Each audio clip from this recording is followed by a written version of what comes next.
Let me know when you're ready. Just say yes. Welcome to the Apartment Rockstar podcast.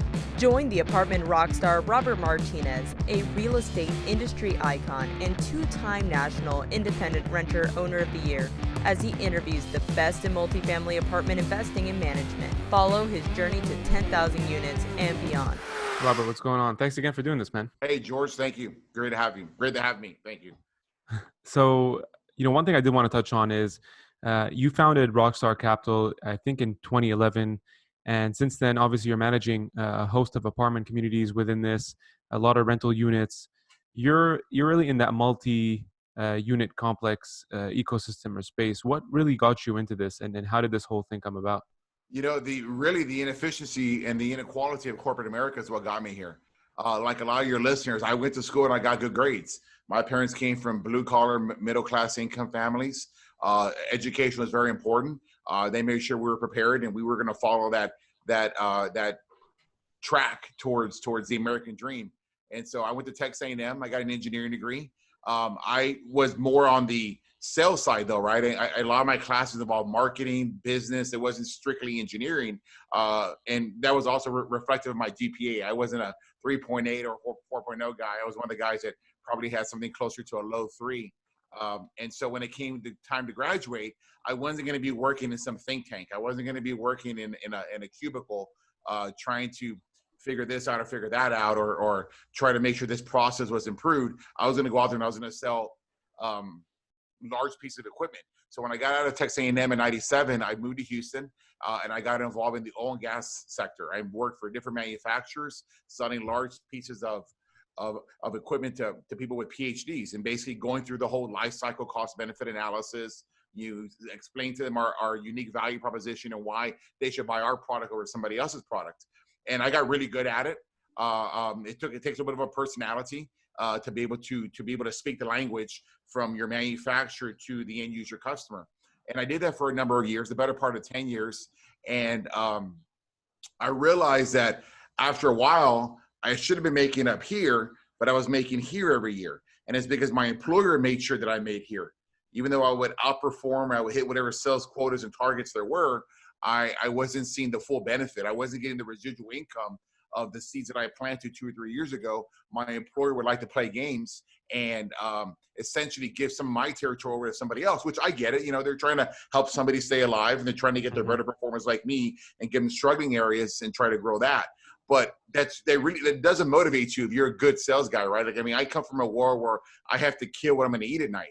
And I want to make sure that I get rewarded, that when I kill something, I bring it home to my family. I don't have to share it with 3 or 4 other families. And so that really took a lot of the motivation out for me. And I wanted to go out there and see, well, what else is there? What else could I find out there that could capitalize on my own ability, my own success, and my own need to want to feed my family? I stumbled into real estate. Like a lot of sales guys, I'm in the car a lot, and I listen to business radio. And I listen to all the old shows back in the day, Dave Ramsey, Susie Orman, Ray Lucia. And then I listened to a real estate club here in Houston, Texas. And I was like, wow, this is something. This isn't different. This isn't what I'm used to. I don't know anybody that owns real estate. Maybe I could try this. And I stumbled upon that. I went to an educational class. And I learned everything I wanted to know about single family houses, thinking, hey, I'm going to buy 3 or 4 rent houses, and that's going to solve my income problem. And then I went to Sunday, which was all about multifamily. It's like, no, I don't want to do multifamily, but I'll go to it anyway. And I was just like, it's like the light came on. Like it's that whole Matrix moment with Morpheus and Neo, right? Red pill, blue pill. And once I learned about real estate, learned about multifamily real estate, I was hooked. I didn't realize how much value you could create in multifamily real estate that could later turn into real net worth for you and your family. And so it was a no-brainer for me. I ran into that. And since 2007, I've now owned and operated 5,000 units. I've led the performance and the operations that have resulted in 15 100% cash out refinance events for our investors. My company, Rockstar Capital Management, has earned 17 city, state, national apartment association awards, and I'm the country's only 2-time national owner of the year. Gotcha. And so basically, for people listening, it's if someone would invest in Rockstar Cap, then they would get access to that whole real estate portfolio or plan that you and your team are behind. Why is that? Like, if you look at the kind of the multifamily unit complex, why is that so maybe more uncommon for people to know about? Because when you think of real estate, right, you either think of a single unit, right, like a single house as your first purchase. Typically, you don't think of investing other than maybe a condo. I think for the most part, that's kind of the common territory. Why was this so uncommon for a lot of people to know about? I think because we're conditioned to not think that way. Mm, First, you only hear horror stories when you hear about real estate. Oh, you don't want to be a landlord. They're going to move in. They're going to ruin your investment, and you're going to spend a bunch of money to get it ready again. And then if you move somebody else in and they don't pay the rent, now you got to pay the mortgage. You lost all your profit, and it's because they're doing it wrong. The reason why people don't invest in apartment complexes is because they're not shown to. In the past, apartment complexes was for the rich, right? And the rich showed their children, right? Donald Trump, right? He's a great president, and he showed his kids about real estate, and they're in real estate. Well, how did Donald learn that? He learned that from his father, right? So unless something happens, that something gets in the circle of your life, and they don't introduce real estate to you, they don't introduce multifamily real estate, you don't get involved. I didn't learn everything I'm doing today. None of it I learned in college. mm. None of it. This was all post-college for me. This was all because I chose to invest in myself through more education in the real world, and that turned into a great life for me. That turned into a monumental net worth builder. Since joining real estate in 2008, my net worth has probably jumped 40 times, 50 times. I mean, it's a fantastic, magical way to change your life. In fact, it's interesting. One of my investors, he put 100,000 in one of our deals back in 2010. And he was a casualty of the Great Recession. He took a monster hit, just like my parents did. And he literally had his last $100,000. He's like, you know what? I got to do something different. I can't put in the stock market again. I'll give it to this young kid. At the time, I was in my early 30s. He goes, I'll give it to this young kid, and I'll put into this deal. Here we are from 2010 to 2020. He now owns 13 apartment complexes, all based from the initial $100,000 investment back in 2010. That $100,000 investment is worth $1.7 million today. And it's because he chose to make a decision way back when to put his money in real estate. He didn't know anything about real estate. He just happened to meet somebody that had just got educated and put himself through the cycle. So that's how people get exposed to multifamily real estate. The thing with real estate, and I think you pointed out this already, is a lot of it you don't learn in university. A lot of it you kind of self learn, right?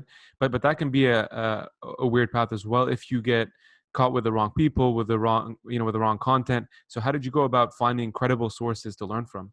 Well, it was really good. The educational club that I was in, right? They had a lot of videos. They had a lot of networking. I think their strength was the network that was there. I wasn't the only person joining that day. I was like one of 100 people that joined that weekend. And then I got into a network, and there's thousands of people in this network. And besides the videos and the live seminars you can go to, they had bus road trips. You could also get on a bus and visit other properties that are owned by members of the club.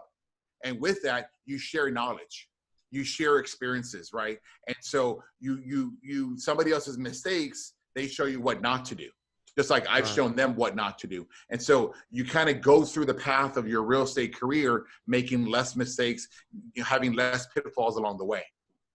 Gotcha. And I remember from a video, because I know you talked to Grant, I know you talked to Gary V, and in that video with Gary, you're basically talking about how, if you look at kind of the game in terms of digital, right, like leveraging social media channels, a lot of people are using the private jets, the luxury behind it, and the whole flash behind it as well. And Gary's kind of advice was be more raw, right? Like be real with what's actually going on. How have you approached the digital side of things in terms of getting both the fun, the firm, and what you're doing out there to people? Yeah, it's interesting, right? I love both those guys, Gary and Grant, and I identify with each of them. I learned how to storytell through Gary, and I learned to understand that you needed to have an online presence. And with Grant, I learned, hey man, it's out there. Go get it. 10x your effort, right? But I don't need a Lambo. I don't need a jet to tell you that we have real success. All I need to do is show you the awards on the wall that show you the country's only 2-time national of the year. I need the country's national property of the year, property manager of the year, and all the 17 other awards that we've won. Those are real performances for me, right? So when I visited Gary back in the day, he helped me realize that I had a weakness. And that weakness is the same weakness that Blockbuster had with Netflix. You know the whole Blockbuster Netflix story, right? How Netflix was in that boardroom at the Blockbuster offices, wherever, I think it was in Chicago, or I forgot where it was. And they said, hey, the world is going digital. People don't want to come to your stores anymore. They're going to want to just push a button, or they're going to want to have a disc and just throw it in the mail and have it come back to them. I'm like, no. People want to come to our stores. They want to come to our brick and mortar stores, and they want to pay rewind fees and late charges, and they want to buy a box of chocolates and a popcorn and have just no understanding of the market. And that died. Blockbuster died, just like Sears died because of Amazon. So Gary showed me that we had a hole in our business. And the hole was, what happens when you're not there? See, the business is 24/7. The business is alive, and it's going to be alive. But what's going on when you're not there? Well, I learned that I needed to be present all the time, no matter what was happening. So first thing we did was we had a 24/7 call center to make sure none of our properties ever missed a call. And that was in the morning, day, and night. So if a manager is sitting there with somebody, they don't have to rush that call. They know the call center has a trained leasing professional is going to take that call or take that maintenance request and give whoever's on the phone the attention that they deserve. Then I realized, wow, we don't have stories. How are we going to tell stories, right? So we hired our first videographer, and we started videoing all of our stories of the property. This is what our amenity looks like. This is what our apartments look like. This is what the pool looks like.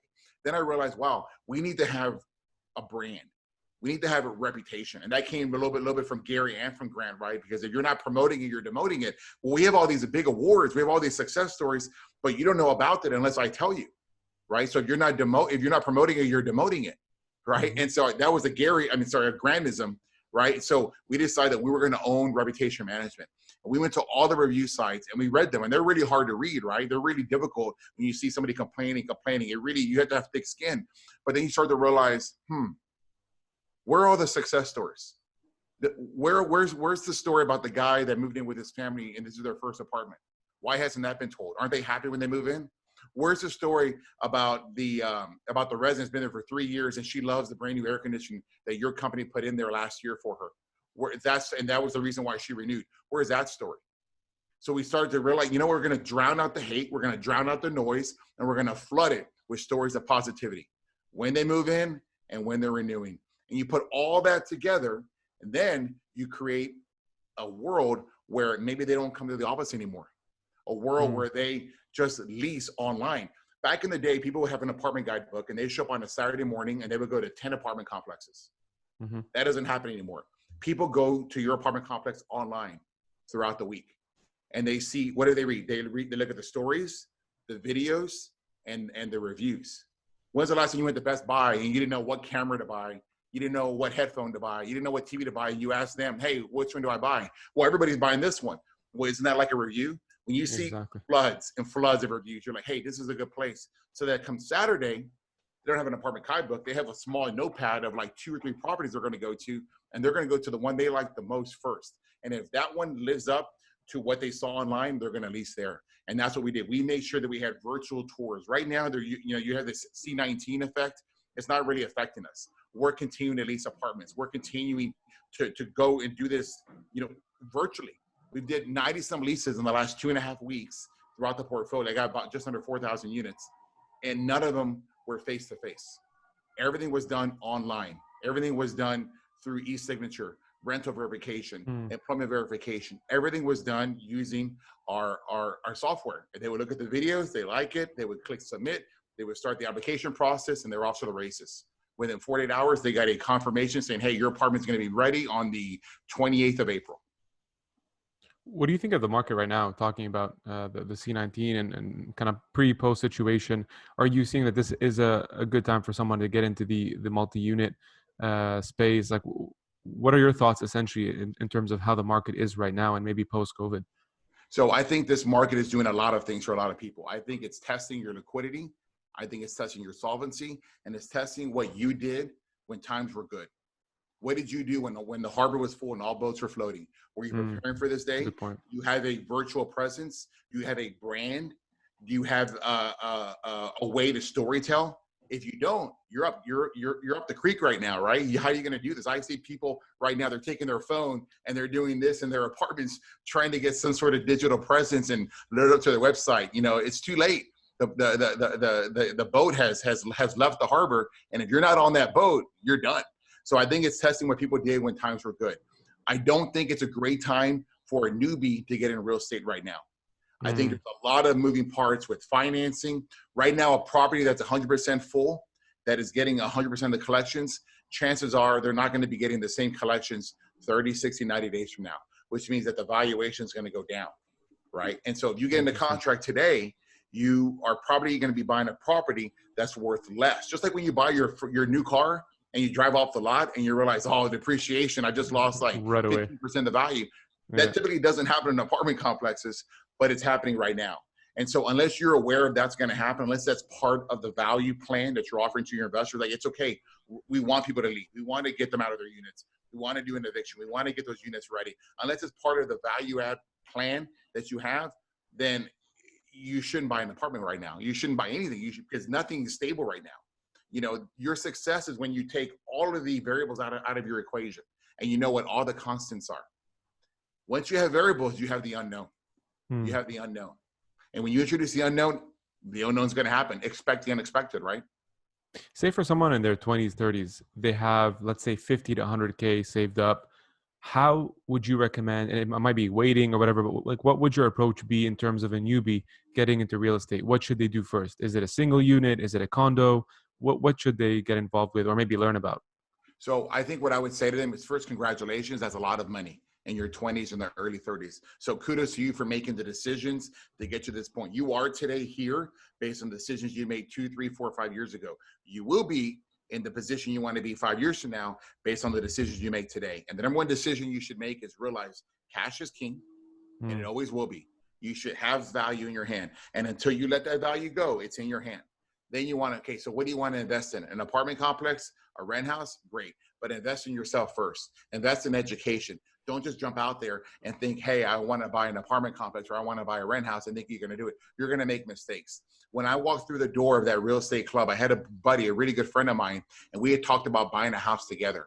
And we walked in there and he's like, I don't want to pay the $10,000 that it's going to take to join this real estate club and get the mentorship and the education and access to the videos and the network. I think I could do it by myself. You want to do it with me?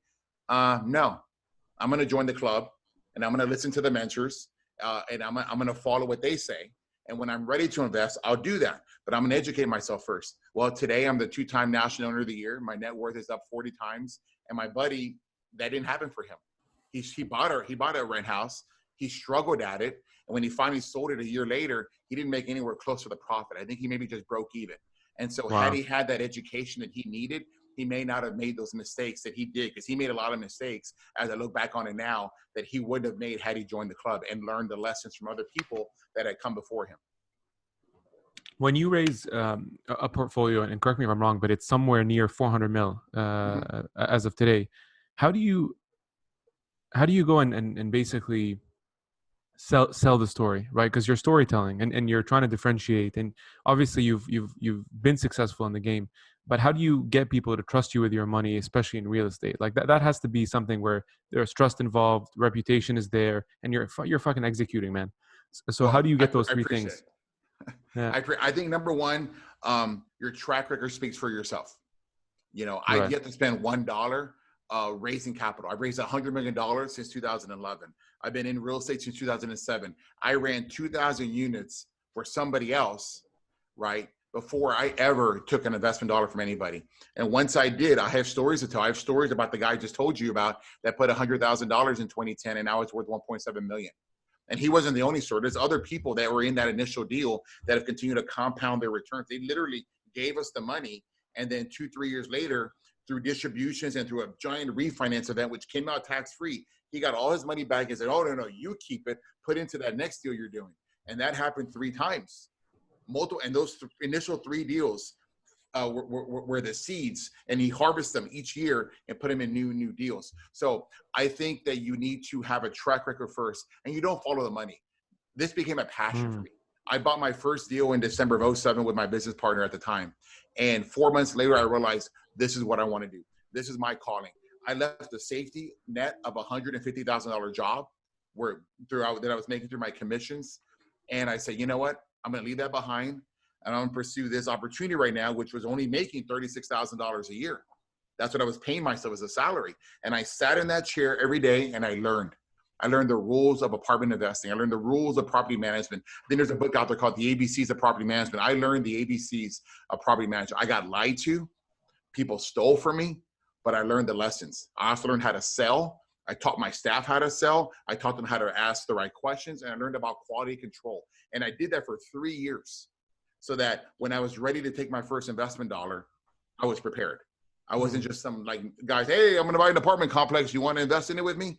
It was never that hard for me. It was very well thought out. You had the plan. It was you know what? I wish I could tell I had some master plan. It's just what felt right to me. Got you it. know, I needed to learn how to do this myself.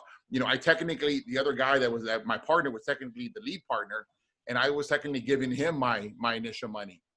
But that $200,000 I gave to him to buy in that first deal in December of 2007 was all the money I had in the world. That was my net worth. And I'm like, I just can't give that to somebody. I got to protect it. I've got to guard it with my life. And so, you know what? I'm going to walk away from my $150,000 job, and I'm going to work this, and I'm going to make sure I understand how the $200,000 got invested and understand the ABCs of property management. I had no idea that when I made that decision in 2007, that here we are 13 years later, and I would have experienced a 5,000 apartment units, and I'd have, you know, almost 4,000 to my name right now. You know, it's a dream. I never would have imagined it. And it's what somebody once told me, said, what gets in the way of a great life? Good life, right? And when I realized that I wanted something better, I put that good life on hold and I went after the great life. Is that part of like 10xing, not just kind of the micro metrics, but kind of on the macro? Is that part of that mindset in terms of not limiting yourself? I have a passion. Like I had a passion for it. I realized I wanted to do it. And I didn't just get to 21 apartment complexes and 3,800 units overnight. That took me from 2011 to 2020. But in 2011, I bought one apartment deal with 118 units. I'm sorry, in 2010. In 2011, 118 units. In 2012, it was 108 units. In 2013, it was 162 units. It was a systematic buying one at a time. Work it for a year, learn the lessons. And when you're ready, you can buy 2 deals in that 12-month period. Or you can buy 3 deals in that 12. 1 year I bought 4 deals, but they were smaller deals in a 12-month period. And you learn and you add and you start developing new sources of income. And next thing you realize, wow, I've got 2,000 units. Holy crap, I've got 3,800 units now. You know, and you realize, hey, you can't do it by yourself. You got to invest. I have not taken a pay increase in the last 2.5 to 3 years. I put all that money back into my company, back into hiring seasoned professionals, back into hiring people who are strong at something that I was weak at. And that's how we've had our success. Yeah, it's kind of like what David Siegel told me, the founder of David He was basically like, it took 10 years to be an overnight success. So it's very true. And when you think of growing your team, especially with all the, you know, with the units in your portfolio that you have to manage, how do you stay on top of all of those things? Minus the personal, family, keeping yourself, you know, whether it's in shape or doing the things you like. How do you manage your time right now? You know, it's pretty easy. I've got some great professionals that work with me now, and I balance the time. I basically let them run, and I oversee now. But I'm on the phone with them all day long. I'm asking the right questions. I never forget that even though I'm not sitting in that chair anymore, and I'm not making like, you know, I'm not having the interaction the day-to-day I used to. I'm playing chess now. And all I've done is now move to a chessboard from a checkerboard was a one-on-one. Now I have a chessboard where there's multiple pieces that do different things for you, right? And you're like, hey, I need this to do this. I need this to do this one. I need this piece to do that. You know what? That piece isn't what it used to be. I need to trade out that piece for a new piece or reassign that piece somewhere else. Someone has to have the strategy and the vision of where you're wanting to go.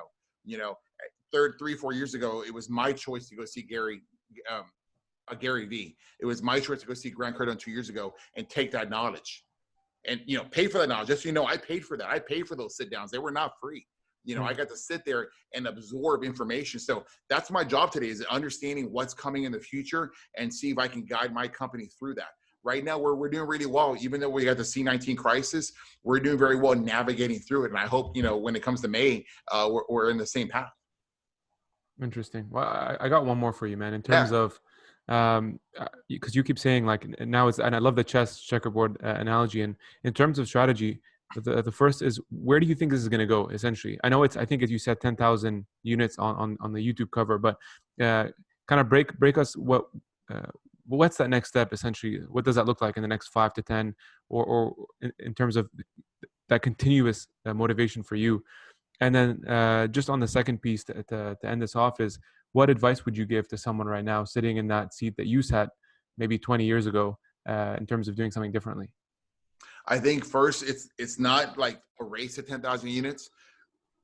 It's a journey to 10,000 units. It's how we're going to get there. It's talking about where we start. It's talking about how we manage through C19. Talks about how we're going to manage through the aftermath and the recovery after C19.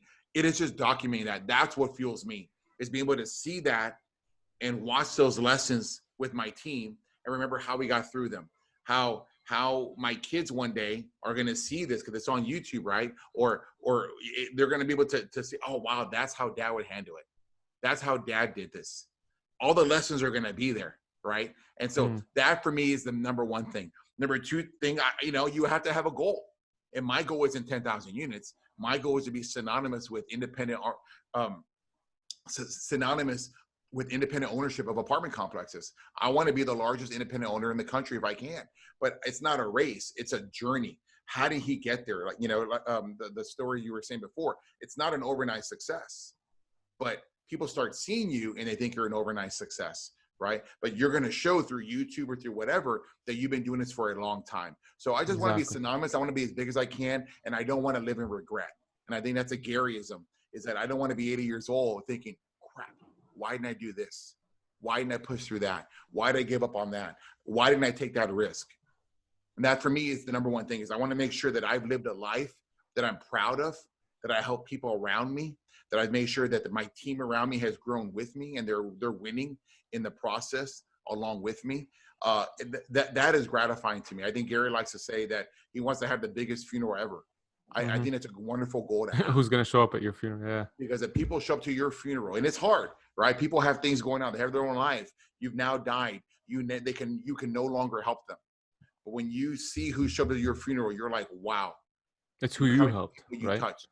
Look how many people that you helped make a change for them and their families. When my dad passed away 3.5 years ago, and I remember going to the funeral and seeing how all these people showed up.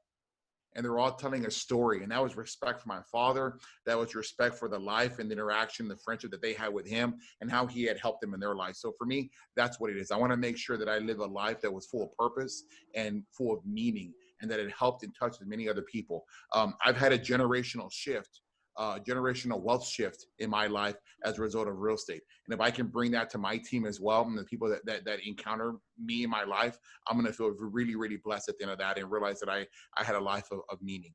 What would I tell myself 20 years ago?